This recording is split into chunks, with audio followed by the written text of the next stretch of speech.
దీపావళి అంటే దీపాల పండుగ. ఈ రోజు కోసం ఒక్కొక్కరు ఒక్కొక్క దాని కోసం ఎదురు చూస్తూ ఉంటారు.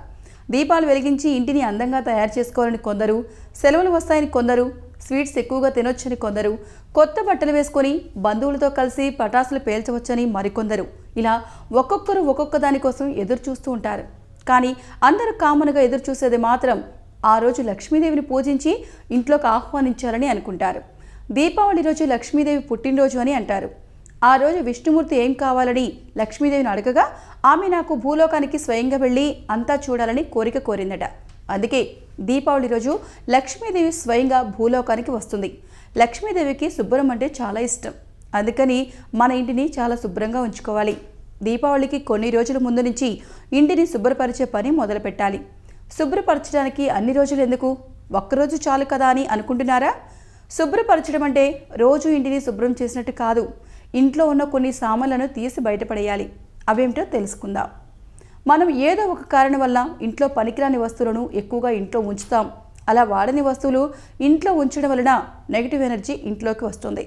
వాస్తు శాస్త్రం ప్రకారం ఇంట్లో పగిలిన అద్దం ఉంచకూడదు. పగిలిన అద్దం ఇంట్లో ఉంచితే ఇంట్లో గొడవలు జరుగుతూ ఉండటమే కాకుండా మనశ్శాంతిని కూడా కోల్పోతారు. ఇంట్లో ఉన్న మంచం విరిగి ఉన్న, శబ్దాలు చేస్తున్నా బాగు చేయించండి లేదా బయటపడేయండి. లేదంటే భార్యాభర్తల మధ్య గొడవలు జరుగుతాయి. ఆగిపోయిన గడియారం, పగిలిన గడియారం ఇంట్లో ఉంటే బాగు చేయడం లేదా బయటపడేయడం చేయండి. లేదంటే ఏ పని చేసినా సరిగ్గా జరగదు, ఆటంకాలు వస్తూ ఉంటాయి. మనకు చెడ్డ టైం మొదలవుతుంది. పాతబడిన ఫోటోలు ఉంటే చెదపట్టిన ఫోటోలు బయటపడేయండి.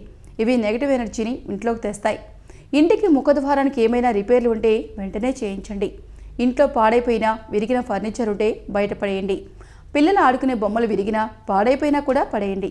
ఇంట్లో పనికిరాని అలంకరణ వస్తువులుంటే బయటపడేయండి. చిరిగిన బట్టలు, విరిగిన చెప్పులు అస్సలు ఉంచవద్దు. లక్ష్మీదేవి వెళ్ళిపోతుంది. పోయిన ఏడాది వాడిన దీపాలను మళ్ళీ వాడద్దు, దరిద్రాన్ని తెచ్చిపెడతాయి. దీపావళికి ముందు ఇవన్నీ బయటపడేసి ఇంటిని శుభ్రపరచుకొని మీ శక్తి కొద్దీ ఆ లక్ష్మీదేవిని పూజిస్తే మీ ఇంట్లో కొలువై ఉంటుంది. సో ఈ వీడియో మీకు నచ్చితే కనుక లైక్ చేయండి, షేర్ చేయండి, కామెంట్ చేయండి అండ్ సబ్స్క్రైబ్ చేయండి.